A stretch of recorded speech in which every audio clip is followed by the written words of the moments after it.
Hello friends.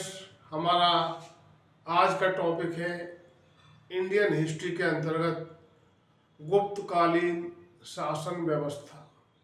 गुप्त काल में शासन व्यवस्था किस प्रकार की थी, इससे रिलेटेड आज का ये वीडियो है। तो आइए बिना देर किए हुए शुरू करते हैं आज का वीडियो। गुप्तकालीन शासन व्यवस्था। गुप्तकाल प्राचीन भारतीय इतिहास का सर्वाधिक वैभवशाली काल था। गुप्त राजाओं ने तृतीय शताब्दी के उत्तरार्ध से शासन कार्य शुरू किया और छठी शताब्दी के उत्तरार्ध तक इनका शासनकाल रहा। गुप्तकाल को स्वर्ण युग भी कहा जाता है। स्वर्ण युग को कहा जाता है क्योंकि इन्होंने अपने समय में सभी क्षेत्रों में अभूतपूर्व प्रगति की थी, इसलिए गुप्तकालीन शासनकाल को स्वर्ण युग भी कहा जाता है। गुप्तकाल की स्थापना का श्रेय श्रीगुप्त को जाता है। श्रीगुप्त, जिनका शासनकाल 240 ईस्वी से 280 ईस्वी तक रहा। ये कौन थे? गुप्त काल के संस्थापक। गुप्त वंश की स्थापना किसने की? गुप्त साम्राज्य की स्थापना किन्होंने की? श्रीगुप्त ने। श्रीगुप्त के बाद इनका पुत्र घटोत्कच। श्रीगुप्त के बाद इनका पुत्र घटोत्कच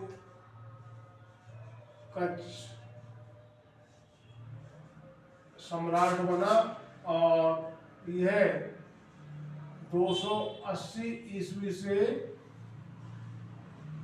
319 ईस्वी तक इन्होंने शासन किया। घटोत्कच के बाद अगला सम्राट बना चंद्रगुप्त प्रथम। कौन बना? चंद्रगुप्त प्रथम।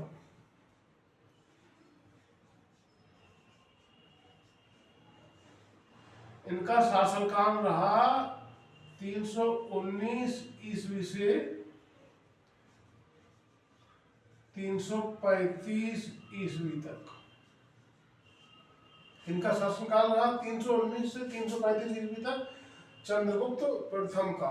और चंद्रगुप्त प्रथम गुप्त वंश का वास्तविक संस्थापक था। गुप्त वंश का वास्तविक संस्थापक।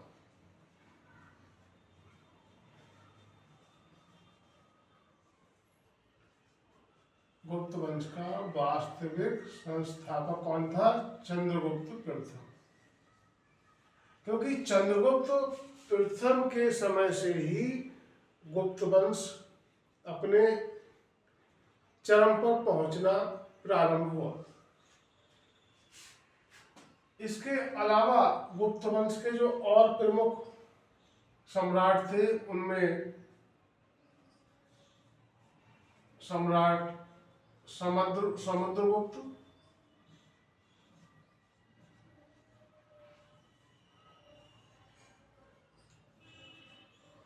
स्कंदगुप्त,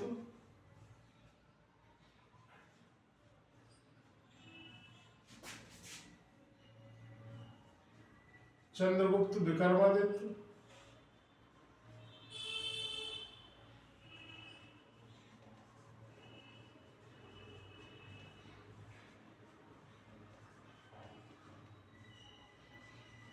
और कुमारगुप्त।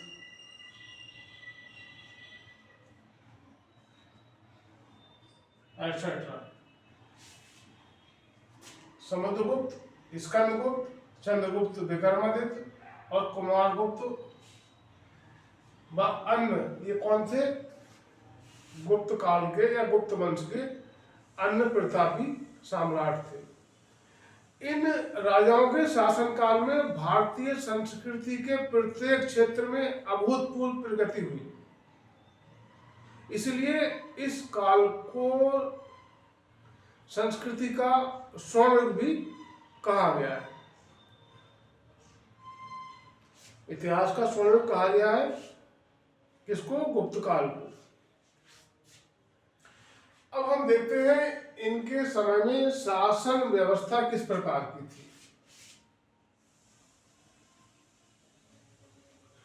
तो जो साम्राज्य था,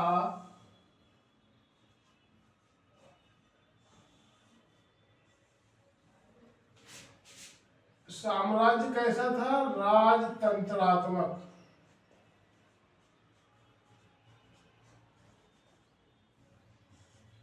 गुप्त वंश में, गुप्त काल में साम्राज्य राजतंत्रात्मक था, अर्थात इसमें सम्राट ही सर्वे सर्वा होता था। सबसे मुख्य कौन होता था इसमें? सम्राट या राजा। और साम्राज्य को कई प्रांतों में बांटा गया था, और जो प्रांतों में बांटा गया था साम्राज्य को, तो प्रांत उस समय कहलाते थे भुक्ति। प्रांतों को क्या कहा जाता था? भुक्ति। वर्तमान समय में प्रांत क्या कहलाते हैं? प्रदेश, स्टेट या प्रांत। और उस समय प्रांतों को कहा जाता था भुक्ति। और जो भुक्ति का प्रमुख होता था, भुक्ति का प्रमुख क्या कहलाता था? उपरिक। इस तरह के क्वेश्चन आते हैं प्रतियोगी परीक्षाओं में। गुप्त काल में प्रांतों को क्या नाम दिया गया था? भुक्ति। गुप्त काल में प्रांतों के प्रमुख को या भुक्ति के प्रमुख को क्या कहा जाता था? उपरिक।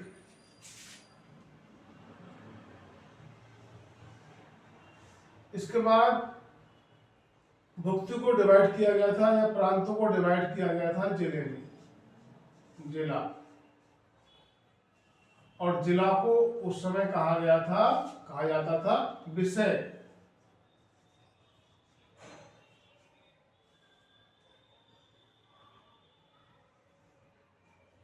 और जो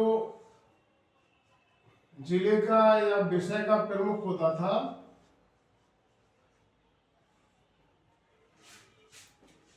जैसे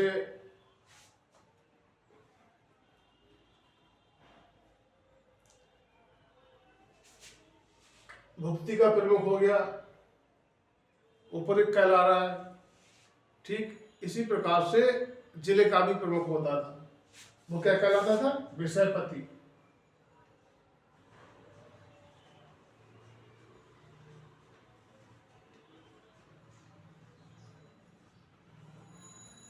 जिले का प्रमुख या हम ये कहें विषय का प्रमुख क्या कहलाता था?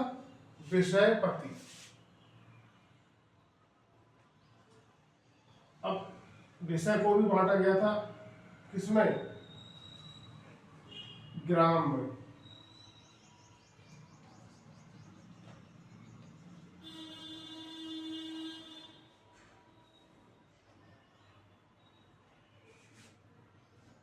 विषय को किसमें बांटा गया था? विषय को बांटा गया था ग्राम में।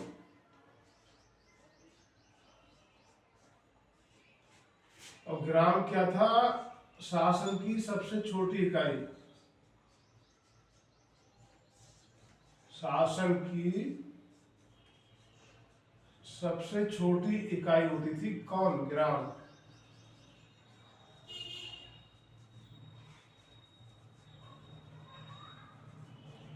शासन की सबसे छोटी इकाई कहलाती थी ग्राम। और ग्राम का जो शासन था वो चलता था,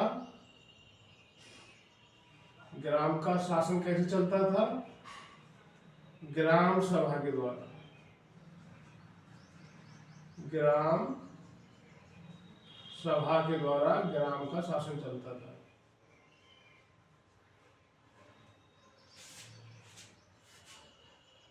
और फिर जो ग्रामों के समूह होते थे, ग्रामों के समूह या गांव के समूह जो होते थे, उनको टर्म दिया गया था बीथी। उनको कहा जाता था बीथी। तो ये जो क्वेश्चन अक्सर आता है एग्जाम में, गुप्त काल में बीथी का क्या तात्पर्य था। तो बीथी क्या होता था, ग्रामों का समूह। इसके अलावा एक पॉइंट यहां पर छूट रहा है, जो गुप्त काल में शासन व्यवस्था थी कैसी थी, राजतंत्रात्मक थी, अर्थात सम्राट ही सर्वेसर्वा होता था। और सम्राट की सहायता के लिए क्या होता था, एक मंत्री परिषद होती थी। सम्राट की हेल्प करने के लिए एक मंत्री परिषद होती थी। ये क्या करती थी मंत्री परिषद, सम्राट की सहायता, सम्राट की सहायता, विभिन्न प्रकार के कार्यों को करने में सम्राट की मदद कौन करता था, मंत्री परिषद। और जो मंत्री परिषद के सदस्य होते थे, जो मंत्री परिषद में सदस्य होते थे, वो क्या कहलाते थे, अमात्य। उनको नाम दिया गया था अमात्य। ये क्वेश्चन भी अक्सर पूछा जाता है, गुप्त काल में अमात्य शब्द किस उद्देश्य में प्रयुक्त किया जाता था। तो अमात्य कौन होते थे, जो मंत्री परिषद के सदस्य होते थे। सम्राट मुख्य होता था, सम्राट, सम्राट के नीचे मंत्री परिषद, और जो मंत्री परिषद में सदस्य होते थे वो कहलाते थे अमात्य। अमात्य राजा को सलाह दिया करते थे विभिन्न कार्यों को संपादित करने में। इसके बाद साम्राज्य को भुक्ति में डिवाइड किया गया। भुक्ति मीन्स प्रांत में, स्टेट में। और भुक्ति का जो प्रमुख होता था वो उपरिक कहलाता था। फिर भुक्ति या प्रांत को विषय, जिसे वर्तमान में जिला कहा जाता है, उसमें डिवाइड किया गया। और विषय का जो प्रमुख होता था वो कहलाता था विषयपति। इसके बाद जिले को या विषय को सबसे छोटी इकाई ग्राम में डिवाइड किया गया, ग्राम में बांटा गया। शासन की सबसे छोटी इकाई कौन होती थी, ग्राम। और ग्राम का शासन चलता था ग्राम सभा के द्वारा। और ग्रामों के समूह को क्या कहते थे, बीथी। तो गुप्त काल में जो शासन व्यवस्था थी, जो न्याय व्यवस्था थी, न्याय व्यवस्था अत्यंत उच्च कोटि की थी। न्याय व्यवस्था उच्च कोटि की थी।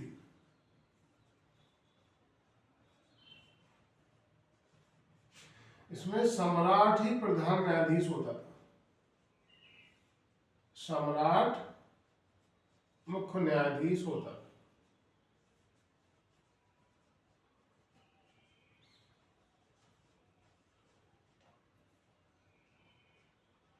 और सम्राट ही अपराधों की श्रेणी के हिसाब से दंड तय करता था। सम्राट ही ये तय करता था कि किस अपराध को किस श्रेणी में रखा जाए और क्या दंड दिया जाए। और इस कार्य में सम्राट की मदद कौन करती थी, मंत्री परिषद। मंत्री परिषद में जो अमात्य होते थे, वह इस कार्य में सम्राट की मदद करते थे। गुप्त काल में गुप्त वंश के सम्राटों ने या गुप्त वंश के राजाओं ने विशाल सेना का गठन किया था। गुप्त सम्राटों के पास एक संगठित विशाल सेना थी। और जो सेना प्रमुख होते थे,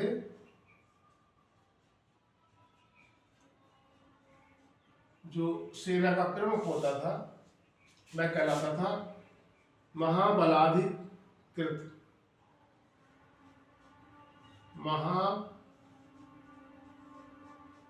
महाबलाधिपति क्या कहलाता था? महाबलाधिपति या महाबलाधिकृत।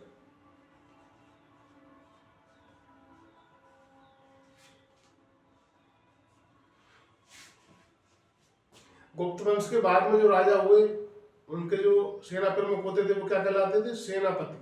लेकिन गुप्त काल में जो सेना का प्रमुख होता था वह कहलाता था महाबलाधिपति या महाबलाधिकृत।